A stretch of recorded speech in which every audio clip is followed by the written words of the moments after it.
राधे राधे साथियों, कैसे हैं? उम्मीद आप अच्छे होंगे। श्री एक दान के खेत में पड़े हुए श्री मुनि वाहन मिले। यहाँ से उन एक अस्पृश्य पुरुष उठा ले आया था, उसी के द्वारा इनका लालन पालन हुआ। ये अस्पर्श ज्ञान विद्या में बड़ा निपुण था। बालक मुनिवाहन ने भी उससे बहुत जल्दी ही संगीत का ज्ञान प्राप्त कर लिया और वीणा बजाना सीख लिया, परंतु वीणा पर वह भगवान के नाम के अतिरिक्त और कुछ नहीं गाते थे। उनका हृदय भगवान के नाम से जितना आकर्षित होता था, उतना और किसी से आकर्षित नहीं होता था।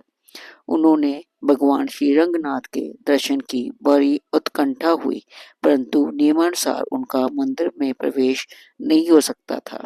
उन्होंने आजकल की भांति मंदिर प्रवेश के लिए सत्याग्रह नहीं किया। वह निशालपुरी नामक अछूतों की एक बस्ती को छोड़कर श्रीरंग क्षेत्र में चले आए। जिस प्रकार यौन हरिदास जगन्नाथपुरी में रहने लगे थे, उन्होंने कावेरी के दक्षिण तट पर एक छोटी सी झोपड़ी बना ली थी और वहां रहकर भगवान के नाम गुणों का कीर्तन और उनके स्वरूप का ध्यान करने लगे।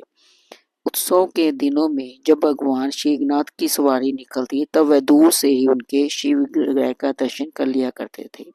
उस समय उनके हृदय की विचित्रता दशा हो जाया करती थी और उनके नेत्रों से आंसुओं की जड़ी लग जाया करती थी। उनके मन में इस बात की तीव्र अभिलाषा थी कि वह भगवान के मंदिर में जाकर उनका दर्शन करे, परंतु वह बड़े विनय, दीन और सभ्य स्वभाव के थे। उछूत माने जाने के कारण ना तो उनके पास जाता था, ना ही वह किसी के पास जाने का साहस करते थे, किंतु वह इस अवस्था में बड़े सुखी थे। वे जन संसर्ग से अपने आप ही मुक्त हो गए थे, जिसके लिए लोग बड़ा प्रयत्न किया करते हैं। उनके मन में एकमात्र अभिलाषा यही थी कि जिसे किसी प्रकार से उन्हें भगवान नारायण के दर्शन प्राप्त हों। नारायण जगत के अतिरिक्त उनके मुंह से कोई शब्द निकलता ही ना था। वे मस्त होकर गाया करते थे और कहते, इन नेत्रों ने जब एक बार श्री रंगनाथ मुखराविंद का दर्शन कर लिया, तो अब उन्हें और कोई वस्तु सहाती ही नहीं। श्री रंगनाथ ने मेरे हृदय को चुरा लिया है। उनकी शोभा क्या वर्णन करूं। उन्होंने मेरे हृदय और मन पर पूर्वाधिकार कर लिया है। वे बहुता श्रीरंग जी के मंदिर में समीप चले जाते, परंतु भीतर प्रवेश नहीं करते। वे सवेरे 3 बजे उठते और चुपचाप मंदिर के सामने जाकर उस रास्ते की साफ करते जिस रास्ते से भक्त लोग अपने इष्ट देव का दर्शन करने आया करते थे। एक दिन किसी ब्राह्मण की नजर उस दृष्टि पर गई, जिससे वह इन पर बड़े बिगड़े का उन्हें अत्यंत होकर मंदिर के समीप आने का साहस क्यों कर लिया। परंतु भगत मुनि वाहन को इस बात से तनिक भी दुख नहीं हुआ। वह चुपचाप अपनी झोपड़ी में चले गए और भगवान रघुनाथ और भी तत्परता के साथ गुणगान करने में लग गए। वे संसार को एकदम भूल गए। उन्हें एक प्रकार की प्रेम समाधि लग गई। इतने में महात्मा अकस्मात उनकी झोपड़ी में चले आए। उन्हें देखते ही भक्त मुनि वाहन उनके चरणों पर गिर पड़े। वे सोचने लगे, क्या मैं जो कोई सपना देख रहा हूँ, और मारे हर्ष से उनका गला भर आया। वे कुछ बोल ना सके। इतने में ही आंतुक महात्मा बोल उठे, भैया मैं भगवान श्री रघुनाथ का एक तुच्छ सेवक हूँ। मुझे सारंगमा मुनि कहते हैं। भगवान ने मुझे आज्ञा दी है कि तुम मेरे भक्त को कंधे पर चढ़ाकर बड़े आदर पूर्वक मेरे पास ले आओ। इसलिए हे भक्तवर, तुम मेरे कंधे पर चढ़ जाओ और मुझे चरण स्पर्श से कृतार्थ करो। भक्त ने सोचा, आज मैं क्या सुन रहा हूँ। वे कहने लगे, कहाँ मैं नीच अंत्यज और कहाँ आप उच्च कुल के ब्राह्मण। मैं तो आपकी छाया में ही स्पर्श नहीं कर सकता, बल्कि मंदिर की सर के पास जाने का भी मुझे अधिकार नहीं है।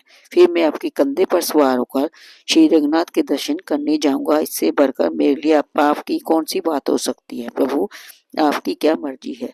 संग्राम मुनि ने कुछ भी न कहकर भक्त को अपने कंधे पर बिठा लिया और वह श्रीरंग जी के मंदिर की ओर चल दिए। आहा, अब भक्त मुनि वाहन के आनंद का क्या ठिकाना। वे भगवान के प्रेम में तन्मय हो गए। उनकी वही दशा थी जैसे किसी अंधे की नेत्र मिल जाने पर होती है, अथवा किसी वंध्या की पुत्र उत्पन्न होने पर होती है अथवा किसी सोम की खोया हुआ धन मिल जाने पर होती है। सारंगमा मुनि इन्हें कंधे पर चढ़ाकर वे ले गए, तभी से उनका नाम मुनि वाहन पड़ गया। ये भगवान श्री रंगनाथ का दर्शन पाकर कृतार्थ हो गए और उनकी स्तुति करने लगे और कहने लगे, प्रभु आपने मेरे कर्म की बेड़ियों को काट दिया और मुझे अपना जन बना लिया।